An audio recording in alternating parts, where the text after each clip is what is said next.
खबरों में आगे बढ़ते हुए बड़ी खबर का रुख करेंगे। आज आरबीआई के गवर्नर ने प्रेस कॉन्फ्रेंस की।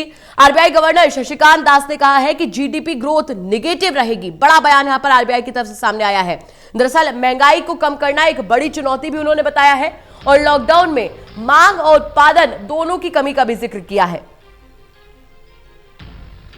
हालांकि क्षमता जो है भारत की, उस पर सभी को भरोसा है कि जल्द से जल्द भारत इस विकट परिस्थिति से उभर कर सामने आएगा।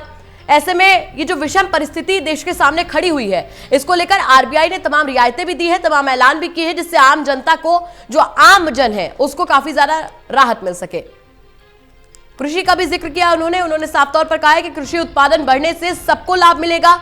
रबी की बेहतर पैदावार से ग्रामीण क्षेत्रों में सुधार की उम्मीद है। यानी कि जो कहा जाता है कि हमारा जो देश है वो कृषि प्रधान देश है, उसका भी जिक्र किया कि कृषि से हम जो हमारी जीडीपी ग्रोथ है उसको बढ़ावा देंगे, उसको बढ़ाएंगे। मैन्युफैक्चरिंग पीएमआई 11 साल के निचले स्तर पर है, इसका भी जिक्र उन्होंने कर दिया है।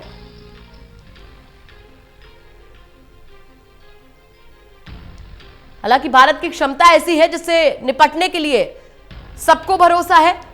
एमपीसी में रेपो रेट में कटौती का फैसला किया गया है। साथ ही साथ रेपो रेट में 40 बेसिस पॉइंट्स की भी कटौती की गई है। हमारे मुख्य राजनीतिक संवाददाता प्रदीप कुमार हमसे जुड़ चुके हैं। प्रदीप जी, सबसे पहले यहाँ पर कृषि का जिक्र करना चाहूंगी। आरबीआई गवर्नर ने जिस तरीके से रबी की फसल पे उम्मीद जताई है, कह सकते हैं कि कृषि प्रधान देश की अर्थव्यवस्था में सुधार को लेकर एक बार फिर से कृषि पर निर्भर हो रहा है। देखिए, बिल्कुल, और खास बात यह है कि कोरोना संकट के चलते अर्थव्यवस्था पर दूरगामी असर पड़ा है। और अगर देखें इसको तो सेक्टर वाइज जिस तरीके से सरकार ने 20 लाख करोड़ रुपए के आर्थिक पैकेज का ऐलान किया और उसके बाद किस सेक्टर को क्या मिला, ये सिलसिलेवार बताया गया था।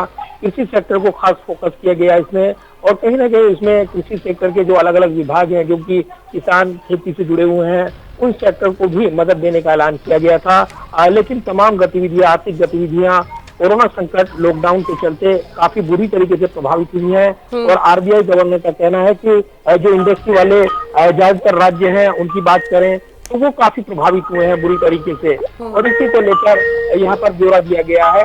तो ऐसे वक्त ये काफी महत्वपूर्ण हो जाता है जब